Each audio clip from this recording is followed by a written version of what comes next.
My meat is moist, delicious, hand rubbed, hand pulled, and you're gonna wanna put it in your mouth. Stay tuned.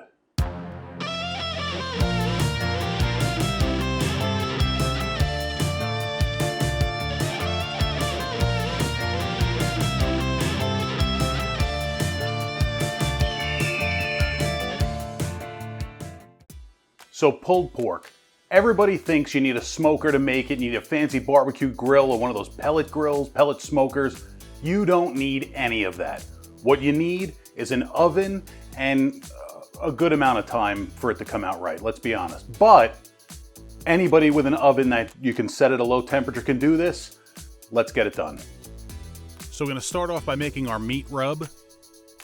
All right, so in I guess a 4-cup mixing bowl, we're gonna add 3 tablespoons of salt, 2 tablespoons of freshly ground black pepper, and 1 tablespoon each of garlic powder, onion powder, chili powder, smoked paprika, and a nice packed tablespoon of brown sugar, and 1/2 teaspoon of ground cinnamon. Now, if you can't find smoked paprika, you can use regular, but the smoked paprika is nice because it gives a little bit of a smoky flavor. You can also add some cayenne or chipotle powder if you want it a little spicier, but this is my basic rub. You can adjust it however you like. Don't worry about those clumps when we rub the meat. They're going to come out. So this is just about a 4.5 pound, just over 4.5 pound Boston butt roast, bone in.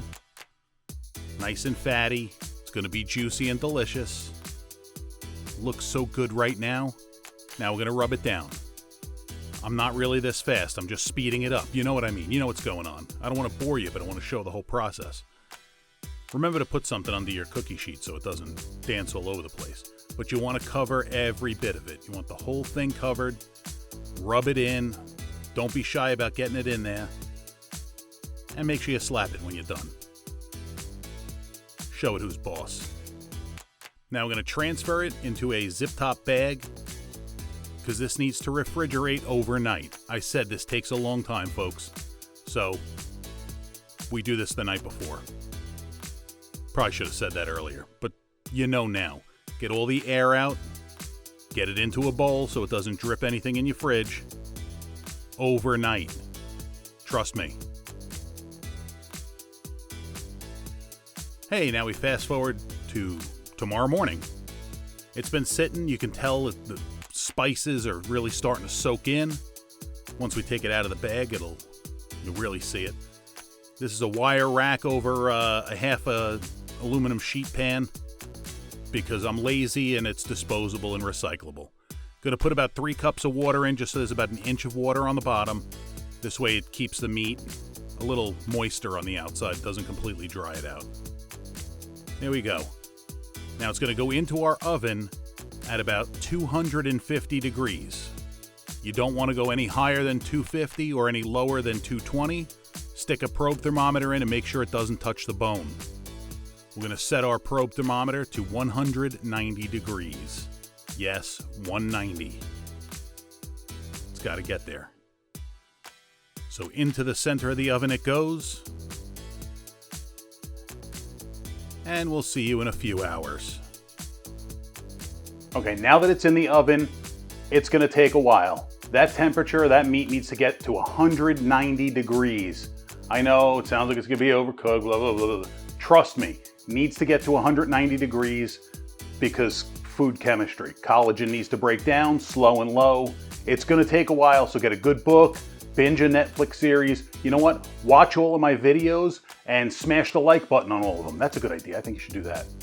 I definitely think you should do that. All right, so it's in. Let's wait. We'll be back. Look at that.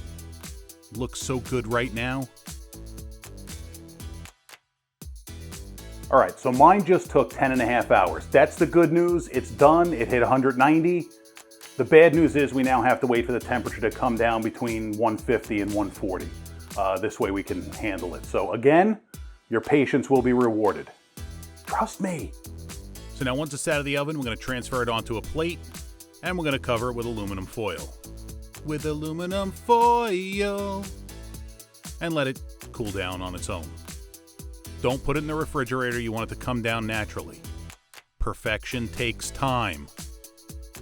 So now it's cool enough we can handle it. Now this is the trick, or the key, the guide to knowing that you have perfect pulled pork. When you grab the bone and it just pops right out. Look at that. That is perfect. That was the only bone in this piece. And now we just use our fingers. All you have to do is squeeze and it just shreds on its own. And I mean, you could see how juicy this is. I mean, I could tell you this, that if Cardi B was watching this right now, she'd be singing about the sound that this is making, if you know what I mean. And you know what I mean. So, break it up with your fingertips, mix it all together, and there you go. It is beautiful. It is delicious. Let's plate it up. We're going to do this 2 different ways, slider style. One's going to be with a traditional red type barbecue sauce. One's going to be Carolina style. So pickles, coleslaw, pork,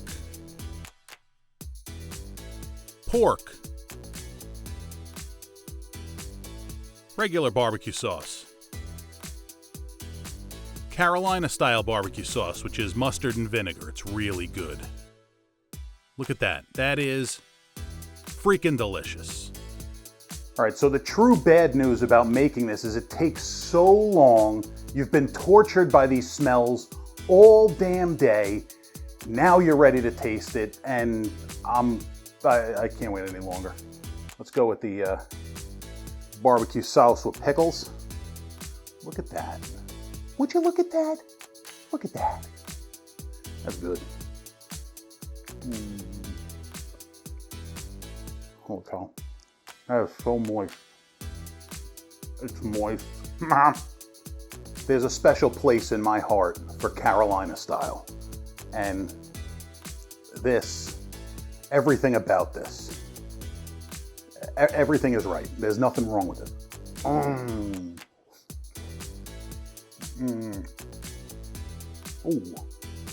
Ooh.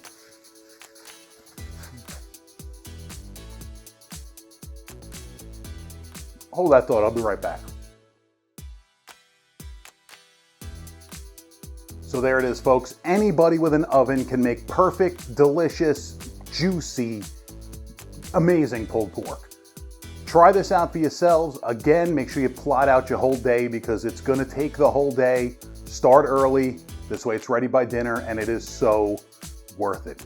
Try this recipe out. If you like this, subscribe to the channel, smash the like button, drop in the comments how it came out. If you have any suggestions of something you want me to do, something you haven't seen me do yet, something you want to challenge me to do, drop it down in the comments.